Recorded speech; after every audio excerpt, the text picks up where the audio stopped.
La seconda giornata del Girone B di eccellenza vede il Modica ospitare al Vincenzo Barone il Mazzarrone degli ex Strano e Famà.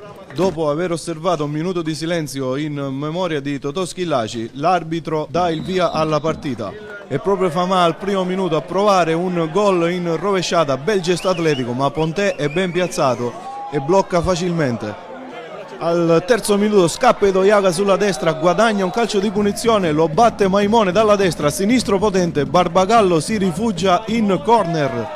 Calcio d'angolo che lo stesso Maimone batte in mezzo, allontana Giannetto ma trova Pettinato che con una girata volante manda il pallone sotto la traversa e fa 1-0.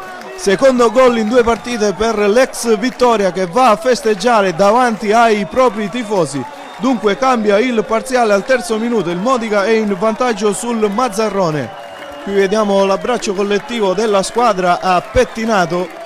Prova a reagire il Mazzarrone all'11° minuto quando Kierling colpisce di testa su un calcio d'angolo battuto dalla destra. Da quel momento in poi il gioco ristagna a centrocampo fino al 35° quando Rallo lancia Idoiaga in area di rigore. L'argentino controlla e con un tocco sotto manda in rete per il suo primo gol in maglia rosso-blu. L'argentino va a festeggiare davanti ai suoi tifosi la sua prima gioia con la maglia del Modica, con tanto di dedica alla moglie che lo segue dalla tribuna. Ancora Modica in avanti al 43° quando Archen dalla sinistra riesce a servire sempre Idoiaga che lascia partire un tiro che però si perde alto ed è questa l'ultima emozione del primo tempo.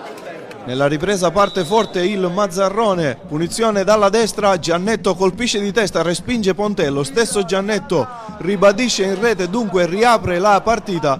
È il secondo minuto della ripresa, Modica Mazzarrone sono sul 2-1, Maimone per Belluso che viene pescato in area di rigore, batte il portiere con un tocco sotto ma il guardalinee annulla per un fuorigioco inesistente. Ancora Belluso che viene lanciato in aria, strattonato però da Kierling, chiede il calcio di rigore il Modica, l'arbitro fa segno di continuare. Al 25° Maimone salta un avversario sulla metà campo, serve Rallo, ancora Maimone che pesca Idoiaga, pallonetto delizioso del numero 10 del Modica per Archen che controlla e col tacco si porta avanti il pallone destro sul secondo palo ed è 3-1 per il rossoblu, gol di Archen, il secondo stagionale dopo il primo gol in Coppa Italia a Palazzolo.